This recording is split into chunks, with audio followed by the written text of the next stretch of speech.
Shine Tribers, it's Tiffany here. I've recently been asked to develop a short yoga sequence that can be done with very little time. I know time is a luxury for a lot of people, and if you have full-time jobs, kids, relationships, anything, it doesn't make sense to take a 60 or 90-minute yoga class. So here's something you can do at home, even if you're not that flexible or strong, and you don't have to have a lot of equipment. So you're going to want to come back and sit on your heels if you can. If you can't, you can prop a pillow underneath it and separate your feet out a little bit wider. Just bring your awareness to your breath as best as you can. Becoming aware and mindful of when you're making an inhale and an exhale.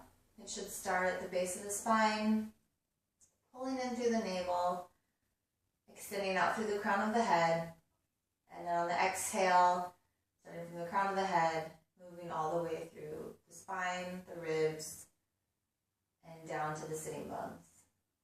So now we're going to integrate our movement in. You're going to inhale, raise the arms up. Exhale, extend forward, folding over the knees and trying to work towards getting the forehead on the ground. Inhale, come up. So you're on all fours now. Make sure that your shoulders are directly over the wrists. And then this is where it's going to get a little bit tricky.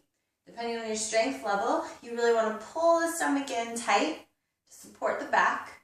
And then exhale, bending the elbows, trying to bring them as close as you can towards your rib cage. And keeping your legs relaxed. Then from here, you're just going to lift your chest up. You can press in the hands. And it should be pretty gentle. So you shouldn't have excruciating pain yet. Or ever, hopefully. And then what I want you to do now is press into the hands, lifting yourself up, and then extending the hips back over the heels. So then you're going to rest here for 5 breaths.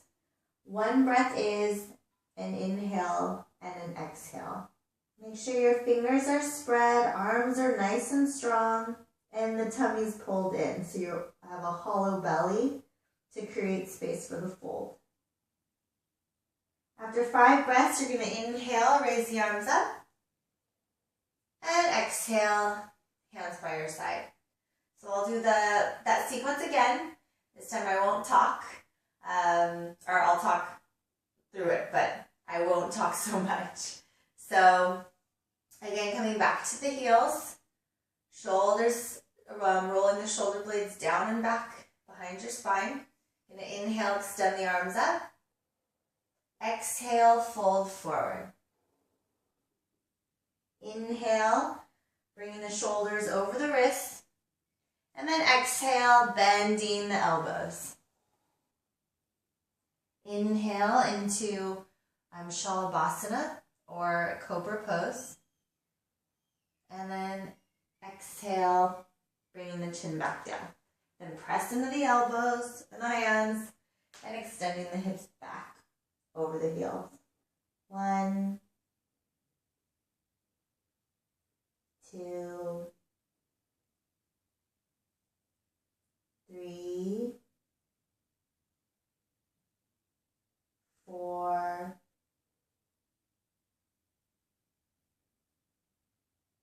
and 5. Now inhale, extending the arms up, and exhale, hands by your side. Now I'm going to show you a more advanced version if you want to challenge yourself a little bit more. You're going to inhale, extend the arms up. Exhale, fold forward. Inhale, come back into that same position like you're going to go into a cat stretch.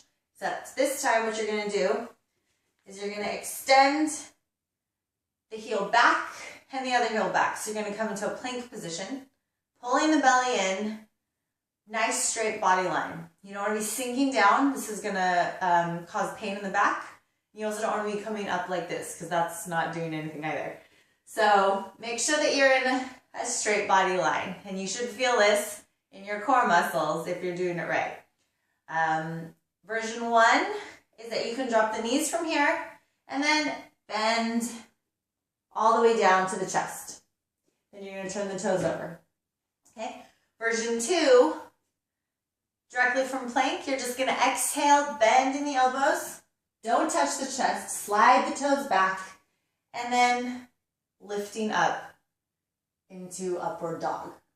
So if you didn't roll the toes like that and you did the more modified one, you can keep the knees down and you can bend, slight bend in the elbows to make sure they don't lock out. And then again, you want to try and lift the shoulders back.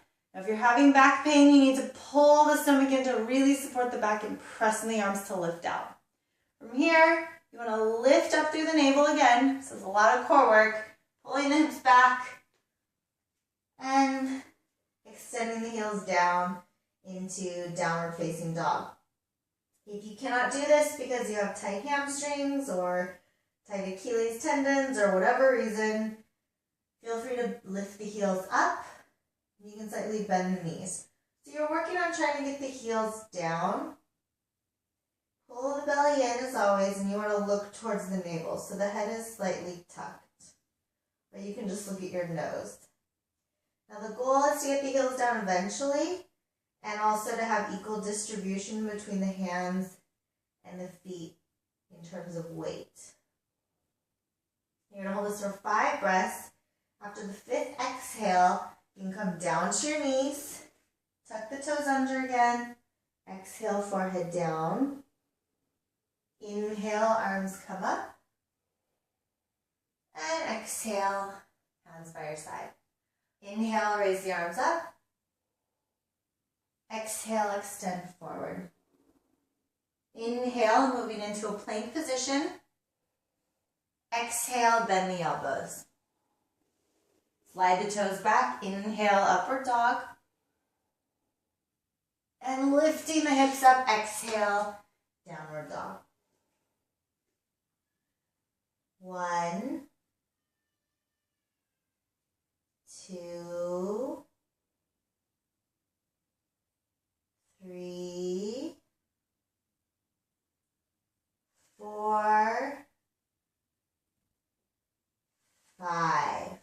Good. Exhale, bending the knees, tucking the toes under, dropping the forehead down. And then inhale, raising the arms, come up. And exhale, hands by your side. Maybe you can do the first one 5 times and the second one 5 times. Depends on how much time you have. I hope that you get some use out of this. If you have any questions, please leave me a comment.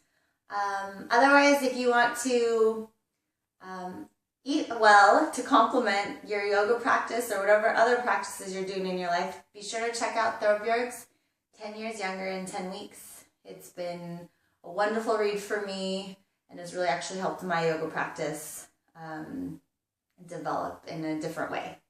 Have a great day. Bye.